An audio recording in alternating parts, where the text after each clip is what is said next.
রংপুর থেকে এই মুহূর্তে আমার সাথে যুক্ত হচ্ছেন আমাদের সহকর্মী সরকার মাঝারুল মান্নান। মাঝার, এখানকার তেলের ডিপোর কি অবস্থা দেখতে পাচ্ছেন এবং সংকট নিয়ে কর্তৃপক্ষ যারা আছেন তাদের সাথে কারোর সাথে কথা হয়েছে কিনা, তারা কি বলছেন, এর সমাধান আসলে কবে হবে?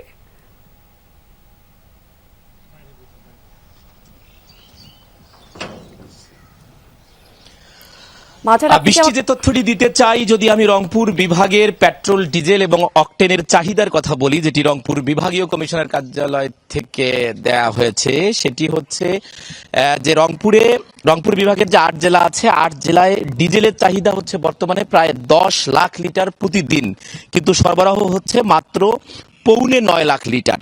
এবং পেট্রোলের চাহিদা হচ্ছে 5.25 লাখ লিটার এবং সরবরাহ হচ্ছে মাত্র 2.25 লাখ লিটার, অর্থাৎ 3 লাখ লিটার পেট্রোল কম সরবরাহ হচ্ছে। এবং আরেকটি তথ্য দিতে চাই, অকটেনের চাহিদা হচ্ছে প্রায় 3.25 লাখ লিটার, অর্থাৎ 2,75,000 লিটার, কিন্তু বিপরীতে পাওয়া যাচ্ছে মাত্র 83,000 বা 85,000 লিটার। তাহলে আপনি বুঝতে পারছেন যে সংকট সরবরাহের জায়গাটা কোন জায়গায়। আমরা যে রংপুরের যে পদ্মা যে অয়েল কোম্পানি লিমিটেড অর্থাৎ রংপুর স্টেশন এলাকায় যে 3টি ডিপো আছে, তথ্য যদি দিতে চাই যে লোকোমোটিভ ইঞ্জিনের সমস্যার কারণে কিন্তু সরাসরি চট্টগ্রাম থেকে এখানে কোনো ধরনের পেট্রোল, ডিজেল বা অকটেন আসতেছে না, শুধু পার্বতীপুর থেকে সরবরাহ করা হচ্ছে।